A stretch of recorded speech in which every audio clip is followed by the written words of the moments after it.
Good afternoon, everyone, and I'd like to thank the Redeemers Business Academy for the opportunity to be in this webinar.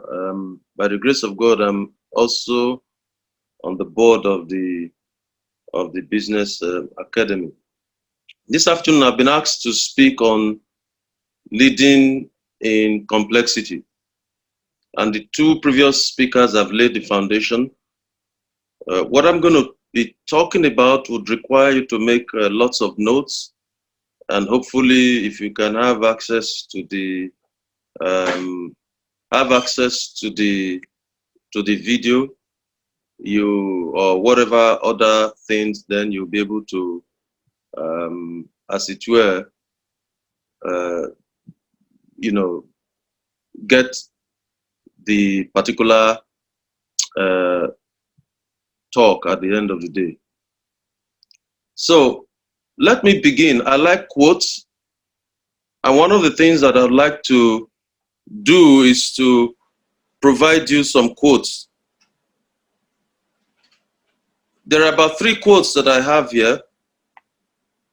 The first one says that the greatest danger in times of turbulence is not the turbulence itself.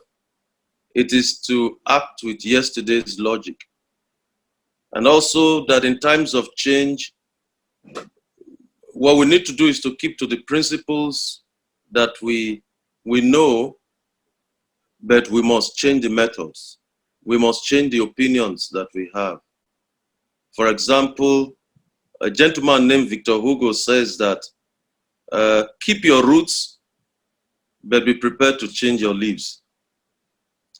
And the third quote says that the point is not to be the hero to solve the problems. The goal of the leader in a complex world is to unleash other heroes and help them solve the problems.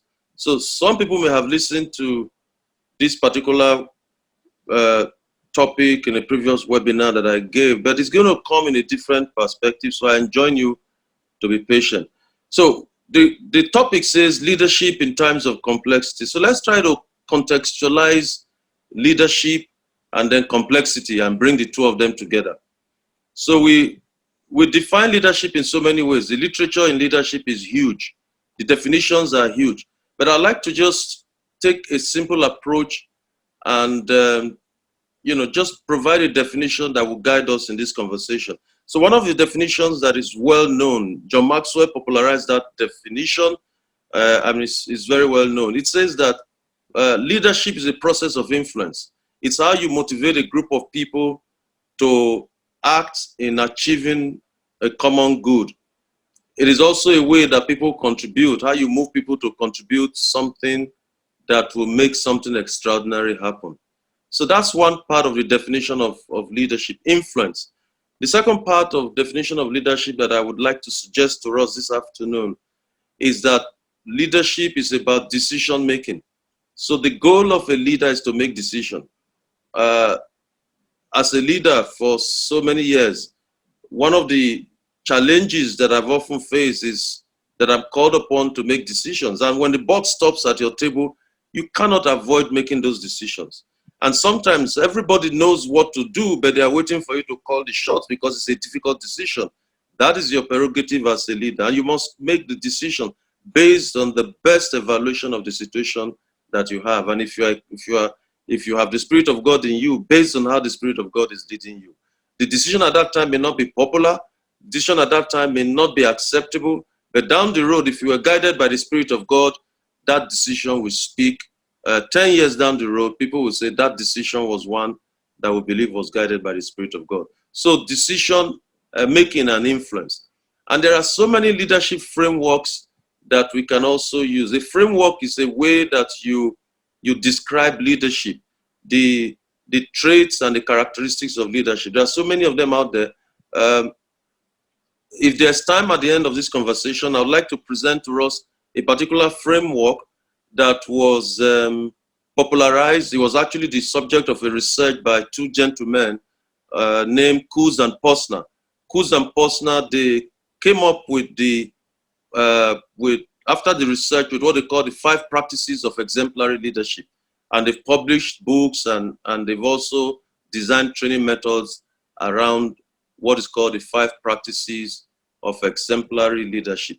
Why do I suggest this? Because it kind of puts together in that framework the totality of what leaders do. So number 1, the first practice they say is that leaders model the way. They model the way. It's not about do what I say and not what I do. They model the way. The second trait of a leader is the fact that the leader inspires a shared vision. One of the greatest responsibility of leadership is to articulate a vision with the people. And if you're a Christian, you get that vision from God and you communicate or you share or you cast the vision before the people. That's your role as a leader. Okay, and then the third is that you challenge the process. You question the things you do, whether they are relevant. If you keep doing the same thing and expect different results, they say that's the definition of insanity. And then the fourth trait of a leader in that particular framework of Coos and Posner says that leadership is that we enable others to act. The role of leaders is to build other leaders. I say to people, if as a leader you are doing all the work and you are not helping people, building people to do the work, then you're not a leader. You're just a glorified foreman or whatever. Even a foreman is better than you because a foreman leads. And so the leader is to galvanize people to do the work, use the human resources and all other resources. You help to build other leaders so that they can also go ahead to pursue the vision God has laid in their hearts. And finally, it says that leaders encourage the heart. So if there's time, I'll come back to this, but that's just the framework that I would like to suggest. You can go and read up about it. It's called the 5 Practices of Exemplary Leadership by Coos and Posner. Now, so we've talked about leadership. Let's talk about the whole subject of complexity. Complexity is about the state of the system in which we're operating. And as we have shared in the time past, the system, which could be the environment, it can exist in different states. So it can exist in a state of complexity. It can exist in a state of simplicity. It can exist in a state of chaos. It can exist in a state of being complicated. So 4 states: simple, complicated, chaotic, and complex. And the response of the leader to each of these states is different. Now, let me explain to you. If you had a forest that is full of trees and a clock, if they showed you the inside of a clock with all the things that are inside and they ask you which of these 2 is complicated and which of these 2 is complex, we need to be able to differentiate it. You may say that the inside of a clock or a wristwatch with all the motors and rollers, that it's complex or complicated, whichever you choose. And you may say that the rainforest is not. I'd like to suggest to you that if you look at it, just imagine a rainforest in our environment. The rainforest is unpredictable. It's an interrelated web of relationships, actions, and consequences. Some of you have read a story about how in a particular reserve, they felt that the antelopes or the lions, the predators were getting too much. So they reduced the number of predators, and then the animals that were being preyed upon by the predators began to multiply. As they multiplied, they ate up the forest, and then the forest became bare. The balance in that savanna became affected. So in the environment of the rainforest, you find that when you do one thing, the consequence is very, very far-reaching. That is what we call an environment that is complex. And then a complicated environment is one that is simple linearity. There's the link between cause and effect. You do something, you can easily see the effect. Whereas in the complex environment, you can't see the effect of an action today. And that's the kind of environment we are in today. It's difficult to predict. Whereas in a complicated system, it's a simple linearity. And what you do in that environment is just to improve your practices and follow a proven and systematic roadmap. Whereas in a complex environment, A roadmap is not going to help you. You are going to keep inventing yourself as you go along. A solution that seems to work today may not work tomorrow. That's why the mental mode in which we'll operate in a complex environment is going to be different. The mental mode in which we're going to operate in the environment we are today, which is an environment of crisis, an environment that is complex, is one where it is not as it was today, tomorrow, and forever, world without end. No, it's not going to be. What worked today may not work tomorrow, and you've got to keep reinventing. So I just wanted to bring out the difference between complicated and complex so we will understand. And so the environment we are in today is one that is uncertain, it's unpredictable, it is one in which the world has become a global environment. The most critical issue facing us today is the COVID-19 situation. But before then, even before COVID-19, the world was already very complex with all the whole issue of digitalization. Companies were talking about how they could go digital. Any company that was not looking at that was a company that was sure to become extinct sooner or later. So pandemics are here, and communication is one that is so fast. Something happens today, you hear it in the world the same time. And so organizations that are going to be successful, your team, if it's going to be successful, it will depend on how you convert uncertainty into opportunity. And so leaders like you that are here need to understand and develop new approaches to navigate the increasing pace of change and complexity.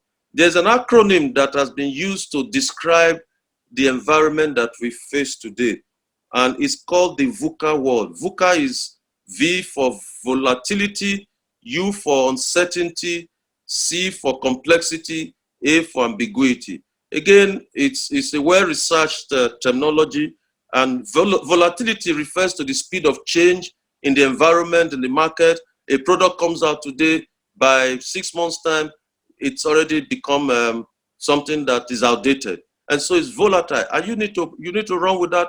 You need to manage that volatility in your business, in your life, whether you're a pastor, whether you're an entrepreneur, whatever you do. The second one is C, uncertainty. Uncertainty refers to the extent to which we can confidently predict the future. Uncertainty is perceived and associated with people's inability to understand what is going on. Except you trust, there's a saying that we don't know tomorrow, but those of us who believe in Christ, we know the one who knows tomorrow. And if we know the one who knows tomorrow, then it will help us to patiently navigate to tomorrow. So that's the whole issue. It's uncertain. It is complex. It's ambiguous. And as a leader, let me make one thing very clear. As a leader, we're going to always navigate crisis. The present one that we have today is COVID-19. But the next one is going to be different. And COVID-19 is particularly challenging because of its ramifications. It embodies health issues, economic issues. We've heard the economic realities of COVID-19 from the last speaker. It embodies resource issues. We've seen border closures, limitations in movement, physical distancing. And by the way, those of us still using the word social distancing, WHO has said the right terminology is not social distancing, but physical distancing. That's because even though we might not be physically seeing ourselves, we are still socially connected. So as we do this webinar today, we are socially connected by this webinar. So the new terminology, the new normal is physical distancing. So don't use social distancing anymore. That's what WHO recommends. So I just thought to chip in that. And so all this is rolled into one, and it is complicated because leaders have no answers to this, and there's no precedence for them to fall to.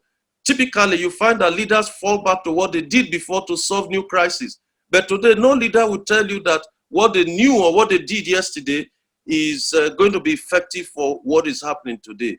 But I like to tell you that as a leader, you're not alone. What is happening, as the scripture says, is affecting all your other brethren across the world. And so you need to determine whether as a leader, you will respond and make this your finest hour, or you will respond and make this your darkest hour. How you respond will determine how your people are affected. Will this period be your finest hour, or will this period be your darkest hour? I hope and pray that it will turn out to be your finest hour in Jesus' name. Now, I would like to quickly read a quote from a very well-known statesman who was faced at one time or the other with a crisis. We all know Winston Churchill. And there's a famous speech that he gave in Parliament in June 1940, 18th of June 1940, just about a month after he took over as Prime Minister. And he said to Parliament, he was telling them about what Britain had done about the war and what they still needed to do. Permit me to quote. He says, "What General Reagan has called the Battle of France is now over. The Battle of Britain is about to begin. Upon this battle depends the survival of Christian civilization. Upon it depends our own British life and the long continuity of our institutions and our empire. The whole fury and might of the enemy must very soon be turned on us. Hitler knows that he will have to break us in this island or lose the war. If we can stand up to him, all Europe may be freed and the life of the world may move forward into broad, sunlit uplands. But if we fail, then the whole world, including the United States, including all that we have known and cared for, will sink into the abyss of a new dark age, made more sinister and perhaps more protracted by the lights of perverted science. Let us therefore brace ourselves to our duties and so bear ourselves that if the British Empire and its Commonwealth last for 1,000 years, men will still say this was their finest hour." Let me paraphrase that to suit the situation we face now, dear leaders. I'm challenging us. Let us brace ourselves to our duties as leaders. Let us bear ourselves so that if you last for 100 years or more and your grandchildren look back on the history of today, you will say, and men will say, that in spite of everything that happened, this was our finest hour. And so that's the mindset that I'd like you to begin this conversation with. And so I'd like to share a few principles and strategies that we may apply as leaders to get us through this. Now, I am not suggesting in any way that I have the answers, but we are suggesting broad principles and a framework that you can use. So principle number one, the mindset that you need to begin to have in this period, the most important mindset is to ask yourself, instead of the obstacle, ask yourself, what opportunity does this present situation present to me? What opportunity does it present to my company? We all know that there are obstacles. Stop reeling out the obstacles. Stop reeling out the problems. We're tired of hearing the problems. Let's begin to ask, what are the opportunities? There are lots of obstacles, but there are also lots of opportunities. We are doing things today that we never did before. 6 months ago, we would have gathered ourselves at a location to have this seminar, and people would have traveled from far and be entering the traffic. But today we are having it successfully on the air, and nothing has been missing. We are seeing ourselves face to face. The only issue is that we're not seeing the audience. You audience, you are seeing us. So this is an opportunity that people are harnessing. Therefore, as a leader, you need, as you courageously and carefully navigate this crisis, you need to ask yourself and look out for the opportunities as we journey to new normal. Somebody says that crisis is the cradle for innovation. As leaders in crisis, I suggest to us that we are not necessarily looking for the answers, but instead we are looking for what the right questions should be. And I will discuss later about this whole issue of asking the right questions. Now, the second thing that I would like to suggest to us is that as leaders, that's principle number two. How do you, as a leader, lead yourself and others? How do you lead yourself and others? So that's principle number two that we must have. Principle number one is ask yourself, what is the opportunity? Principle number two is, how do you lead yourself? So the first part of that, the A part of that, I would like to suggest is that as a leader, we should begin to cultivate and maintain what is known as non-anxious presence. So that sounds like a big grammar, but I'll break it down. Non-anxious presence. What that means is that in crisis and complexity, the way a leader positions himself, the way a leader comes across, the posture a leader takes will determine the posture of the team. The key job of a leader in crisis is to cultivate this thing we call non-anxious presence. And what this means is that typically in crisis, there's uncertainty. Team members are confused. They doubt their abilities to survive in the midst of the chaos and confusion. and sometimes their brain becomes frozen, and the primitive reflex of freeze, flee, or fright comes in. There are lots of emotions in the air. As a leader, we must not be caught up in this same kind of emotions. As a leader, we must maintain what is called non-anxious presence. Non-anxious presence is not simply about staying cool under pressure. You can actually stay cool and still be boiling inside or have no direction to give. But a non-anxious presence is one in which you have a true state of inner calm. And that enables you to be clear-headed about the solutions that you are providing and to be more resourceful in a clear-headed manner to provide solutions. A non-anxious presence calms the spirit of anxiety in your team, and that becomes a prerequisite to getting solutions. A very good example of this we find is in our father in the Lord, the General Overseer of the Redeemed Christian Church. When this thing came out, he issued directives, and he kept on encouraging us. And so as leaders, when we display non-anxious presence, what we do is that it gives hope to people. It demonstrates confidence in people. And when people have hope, they believe that there is a need to hang on. They try harder, they get more engaged, and ultimately the solutions begin to emerge and people see opportunities rather than obstacles. A gentleman called Edward Friedman, he wrote a book and he described the characteristic of those who have this trait of non-anxious presence. He says that it is someone who has clarity about his own life and the goals that he's pursuing. And you keep that at your front. Someone who can manage his own reactivity versus the automatic reactivity of people in crisis. And therefore, this person is able to take a stand, even at the risk of being misunderstood. As leaders, we've got to take a stand based on clear-headed understanding of the situation we are facing. And so he suggests several things, seven practices that can help us become more non-anxious, display more non-anxious presence. It talks about the fact that we should cultivate the sources or inputs into our behavior. And I suggest that the best input is to go to God and let God continue to sharpen us. When we receive the presence of God, calm comes into our lives and we are clear-headed in the way we think and work. The second thing it says is to embrace, there's a phenomenon called, and I'm throwing various words, you can write them down and go and research them. There's a phenomenon called the Stockdale phenomenon or Stockdale paradox. Stockdale paradox is pronounced Stockdale, S-T-O-C-K-D-A-L-E. It's taken from the name of the person who first described it, a military man in the US military called Stockdale. And what he did was to describe his experience when he was in captivity in the prisoner of war camp. And he talked about people who, for example, he said towards the end of the year, a lot of the prisoners will be expecting to be released from prison. And when they when they are not released, many of them die either at the end of the year or they die, at the beginning of the year. And he said this was their inability to balance the risk they were facing, the brutal facts that are before them, and hope. Faith does not mean presumptuousness. Faith does not mean that you lose sight of the facts, but faith is seeing the facts.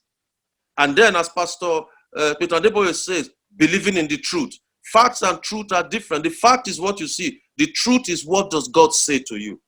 So that's another way of explaining the Stockdale paradox. It says you do not lose hope, but you confront the brutal fact. The brutal fact is that things are bad, but the truth is that when everyone is saying there is a casting down, we must say there is a lifting up. And so we must embrace that, the Stockdale paradox. We can go and live. The third thing it suggests is that we must do what is called self-care, take care of ourselves. This is a period that we need to ensure we sleep well, we eat well, we exercise well, so that we do what is called self-care. The fourth is that walk away from anything that will give you tension so that you can think very well. There are some battles you don't need to fight. It's not every battle that you engage in. Just walk away. The fifth thing is cultivate friendship. This is the time that you need to build relationship. And then enjoy times of silence. There are some of us that just talk and talk and talk and talk and talk. Create times for silence to reflect. And then also create time when things don't go wrong. learn to grieve your losses so you don't pile up emotional baggage that could burst sometime. And when you do this, you become a leader that is non-anxious in his presence. The second aspect that I would like to share of leading your team is a phenomenon that we've called cultivating the art and the practice of wonder. Now, what do I mean by that? When we were younger, I have a son who, when he was younger, would tell me, would come up with various things that he would like, that we would do. Why can't we make energy from this and all that? But as we grow old, because the world tells us that it's not possible, we lose our sense of wonder. We lose the sense of creativity. We focus only on what people call reality. But may I suggest to you that everything that exists today did not exist at some point in time. It was the curiosity and the spirit of wonder of people that caused what is today to become. Somebody saw that birds were flying and he said, why can't human beings fly? What if human beings can fly? And they pursued it and human beings flew. Somebody thought about the fact, why should it take so long for what happens in one part of the world to be reflected in another part? And it happened. Why should it take years or months rather to travel from one part of the world to the other? And so we began to see faster travel. May I suggest to you, brothers, one writer says that the secret of bringing impossible situations to life is to wonder. The secret of bringing impossible situations to life is to go back to the act and art of wondering. When Moses was faced with the burning bush, Moses did not look at it and just walk away. He said, let me go closer and see this phenomenon. Why is the bush burning and not consumed? We all need to become curious once more. The more curiosity we display, the more the art of creativity will come and the more solutions will come. Wonder will motivate us to ask questions like why? Why not? What if? How? Wonder will make us to challenge what we know now, to challenge the continued relevance of the status quo. The only thing that separates the possible from the impossible is the individual that wonders what the right questions could be, not what the answers are. The answers of yesterday cannot lead us to tomorrow. And so we need to ask the right questions. In asking the right questions, we can then begin to come up with answers that will break the boundaries that we have put around ourselves. We need to bring out the childlike wonder so that we could see beyond what is called the illusion of knowledge. Many times we think we know, but we don't know. The illusion of knowledge is when we think we know and we are challenged and we realize that we don't know. We need to embrace wonder and ask questions. Believe in the dreams that are in our hearts, the dreams that we are often not so courageous to pursue because we think it will not come to pass. We need to believe in those dreams, express them or pursue them, and God will help us to accomplish them in Jesus' name. So that's the B. So A, remember I said A is that we begin to cultivate and maintain what we call the anxious, non-anxious presence. B is to begin to cultivate the art of wonder. So the C is, as leaders, we must learn to make decisions. So we are looking at a new principle. So the third principle is we must learn to make decisions. If we don't make decisions at this time, I told you earlier that leadership is about making decisions. And when you make those decisions, communicate those decisions to those that you lead. Your job as a leader in crisis is not to react to what is happening. It is to lead people in the light of what is happening. If you see many of the leaders in churches, in whatever today, as soon as government said we should lock down, people began to come up with decisions. And some of us who are so critical will say, well, that decision is not so good. Why don't you make your own? Why criticize somebody? The person was facing severe pressure and he made the decision. And may I suggest to you, it is better to make a decision that does not turn out right now than not to make decision at all. When you don't make a decision, you have made a decision. And so the leader made the decision and you correct it. And so I suggest to us that as leaders, we need to practice leadership and not reactionship. There is reactionship, you react. But leadership is about setting direction. Leadership is about making data-informed decisions. Leadership is about making decisions for now, not forever. Decisions for now. When information and circumstances change, whether it be daily or hourly, all you need to do is do the next right thing. So this is what people have called agility. So leadership today needs to be agile. You do what is necessary to satisfy the situation now, and then when the situation changes, you go. Don't be stuck. As somebody says, you are not a tree. It's only a tree that cannot move. And so you need to move and move in your decision. And so there are so many other things to say here, but the third principle is that of making and communicating leadership. As you make decisions and communicate them, there are different levels of your leadership team. You have what we call the inner circle, the core, the people. And so start with your inner circle. And we see that demonstrated again in the Redeemed Christian Church of God. When the communication was going to happen, it was sent out to the inner core, and those sent out to the leaders, and then it trickled down. Do that. And then the last thing under making decision is I suggest you follow certain steps in making clear decisions in crisis. Number one step is acknowledge the problem. Number two, acknowledge both sides. That is, the problem exists as well as there's an opportunity that you can look at. The three, be clear about your decision. Don't prevaricate. Don't speak from both mouths. Number four, tell people why. Amplify why. When people know why you are saying something, it will be easy for them to do the what. The why must precede the what. And then always anchor your decision to the mission and to the vision of your organization. And so remember, the job of a leader in crisis is not to react to what is happening. It is to lead people in the light of what is happening. So the fourth principle. So again, let me recap. Principle number one is that we see opportunities. Principle number two is that we lead our people and our team, lead ourselves and our team. Principle number three is that we ensure we make and communicate decisions. And then the fourth principle is that we must separate mission from method. Mission is, what does the organization exist for? What does it exist for? It's clear, you must know. And that mission, you must write it in a way that is encompassing. Your mission does not change, but your method must change. As churches, our mission is to win souls. Our mission is to disciple people. That mission remains unchanged, but the method must change in line with the changing circumstances. Don't confuse mission with method. Some of us are still stuck in the method that there seems to be as if Aradite has gummed the method to the mission. You must separate it. You must break it down and realize that the mission is separate from the method. To keep advancing in crisis, and this applies to all sectors, whether it's non-profit, whether it's profit, the business. That's why adaptability is important.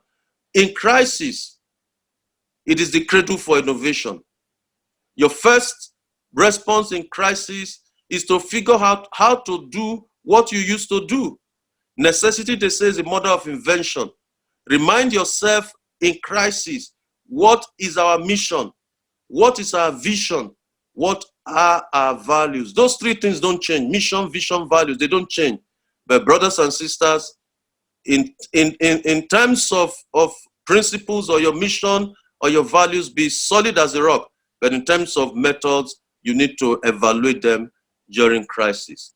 And so, as you evaluate your mission and separate them from method, Pastor Peter Adeboye has said something, and I re-echo it. Focus on how to serve rather than how to be served. This is a time for you to see how can you serve those that you lead, your clientele, your base, so that you are able to show that you are a leader. So that's principle number 4. And I'm winding towards a close now. Principle number 5 is digital is the new default. Everybody has talked about digital, so I'm not going to dwell in it. If you don't realize now that it's digital, then it's a problem. When I became a provincial pastor in the Redeemed Christian Church of God, I said, you know, all our communication, most of it was going to be by email. A lot of people didn't have email. It will surprise you today that there are still people who don't have email. Now, I'm not saying that you must have email to survive, but you can't work as a leader in the modern world. And simple things like that you don't know. You must know how to operate simple digital devices. You must learn it. You may not be what is called a digital native, Your children are digital natives. They were born. For example, if I'm trying to dictate something to my son, when we were growing up, you are told when you are going to be told something, bring paper and biro, and you write. But when you're telling these young people today, what do they bring? They bring their phone. And you say, are you not writing? They say, I'm writing, Daddy. That's their own philosophy. But for me, I still look for paper and pen. But nowadays, at least I bring out my phone. So I'm turning from being a digital foreigner, and I'm gradually becoming a digital immigrant. So I'm an immigrant. I don't think I'll ever be a native because I was not born in that era. So those who are born in that era are the natives. And so we need to shift from being analog organizations and becoming people with digital presence to digital organizations. And then we will need to be organizations that can produce on-demand responses. So it's not a one-size-fits-all any longer. Digital innovation requires you to produce what is called on-demand responses. So a lot of things have been said about digital. I will move on. And it is the new default, online presence and all that. But beyond the fact that digital is the new default, it's also the fact that we will need to learn how to operate in a digital world in terms of how to lead people. For example, you must realize, I think Pastor BC mentioned it, that there's going to come the situation where people are going to be demanding more and more digital collaboration. So those meetings that we used to call and people would travel for 5 hours to get to the meeting, and then the meeting will be for 1 hour. You may begin to reevaluate that meeting. Of course, face-to-face meetings will not go away because there's a need for us to come together once in a while, but you begin to re-examine the relevance of those kind of meetings. So as leaders, we need to manage the outcomes, not necessarily the process. We must also learn how to utilize these things. For example, today, all of you are muted while we're able to talk. In the earlier stages of using this technology, everybody will be talking at the same time and you can hardly hear. So we are improving, and by the grace of God, we will continue to do better. So leading your team into the new normal. How do you lead your team? The first thing that you need to understand is that after the crisis, things do not go back to normal. Instead, you begin to evaluate what is it that has changed and how can we respond. And there are 3 things that I'd like to suggest to you in leading your team to the new normal. Number 1 is that a lot of motivation needs to happen. We need to begin to motivate people and keep them encouraged for the difficult journey into the new normal. Number 2 is that we need to begin to help people interpret what is happening, what is changing and why it has changed and what that change represents. That is interpretation. The third is transformation. Okay, we need to begin to cast new visions for the new normal. It's not the vision of yours. Remember, your mission will stand. Your mission doesn't change in terms of who you are, what you do. But your vision, you might begin to say, what else have we not captured in our vision? So you may refresh the vision, as they say, so that people can learn to run with a vision in the new normal. And as we've said, as difficult as the crisis is, the obstacles that we are going through, they will create new opportunities that we can leverage on.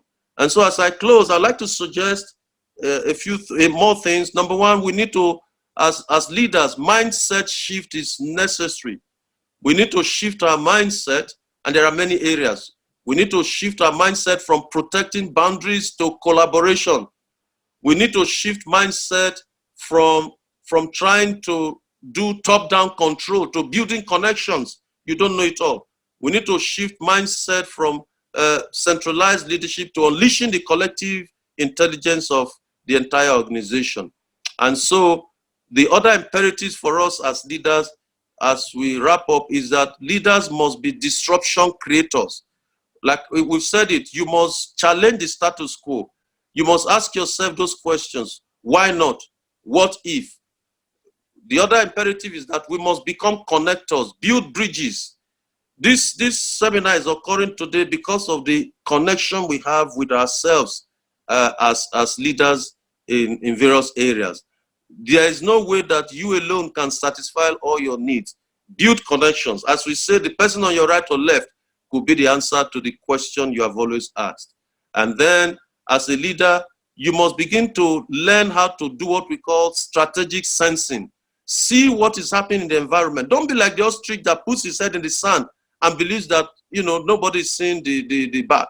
You must begin to be sensitive to what is going on. Don't be the type of person that does not listen to the news. We're not saying that you allow yourself to be affected by the news. Know what is going on so that you can respond appropriately.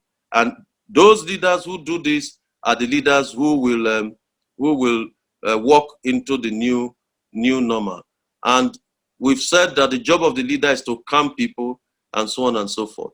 So I'd like to close by reinterpreting that VUCA, the solution. You know, we said VUCA was vulnerability, uncertainty, that's volatility rather, uncertainty, lack of clarity or complexity, and A is agility. Let me give you a reversed definition of VUCA in a positive sense. So the V now is for vision. So as leaders, the V stands for vision. Paint a picture of the future for your people. Tell them what the future holds, and that will motivate them. The U is understanding. Create understanding. Let there be interconnections. Reflect on the context. Think and plan in a larger framework. Start from the result and work backwards. Harmonize skills. You know, different people have skills. Harmonize them. I've had to leverage on the skills of many people to achieve what I need to achieve. Embrace and exploit the behaviors and responses of others. Convert anxiety and resistance to produce energy. So that's understanding. Understand what is going on and convert what is going on to something positive. The C for VUCA, which is no longer complexity, is clarity. We should become people that are simple in the way we do things. Focus on what counts. I think Pastor Peter said it. There are so many things we've been doing that at the end of the day don't count. We've all realized now that several of those clothes that we wear and we say if we don't have will not matter. As I'm teaching now, you don't know whether I'm wearing a pair of trousers or whether I'm wearing shorts or whatever. It doesn't matter. All you are seeing is my top. You don't know whether I'm wearing 10 naira pair of trousers or 20,000 naira pair of trousers. The important thing is that I am focusing on what is important. You are only seeing the top, and that's what is important. Okay, as long as I don't get up and see the camera catching me before we close. All right, that was just a joke. So focus on simplicity. Focus on what really counts. Build trust, build transparent connections, apply energy and force exactly where they'll be most effective. And then A is agility. I've referred to agility before. Agility means flexibility. It means that we should look at the hierarchical approaches that limit progress. We must promote a culture that makes that seeks for decision making and accounting for mistakes. If you make a mistake, own up. Mistakes won't kill you, but don't go and make the same mistake 3, 4, 5, 6 times, or that will crumble the organization. We can convert mistakes into learning. We own up and we move on. Interact transparently with objections, facilitate innovation, and build resilience. So VUCA, vision, understanding, clarity, and agility. I've mentioned the 5 practices of exemplary leadership, which we as leaders need to cultivate. Time will not permit me to go through the details, but I've described it before. Number 1 is challenge the process. Number 2 is inspire a shared vision. Number 3 is enables others to act. Number 4 is model the way. And number 5 is encourage the heart. I'd like you to go and Google it and read it. Those are the 5 practices that leaders need to begin to develop. That is what is called leadership framework. And so it will help you to be able to move ahead. My closing thoughts and quote. I like to start with quotes and then end with quotes. Somebody says, we do not see the world as it is. We see the world as we are. And therefore, if we see the world as we are, it means the way we see the world is not complete. And so do not think you have all the answers. Do not think that the way you see things is complete. So you need to have several inputs into your decision. And so if we are to have quantum changes, we must challenge the way we see things in the light of the complexity that we have in our environment. We must begin to ask ourselves, is this the best way? Is this the right way to see? I'd like to thank you very much for listening to me. God bless you.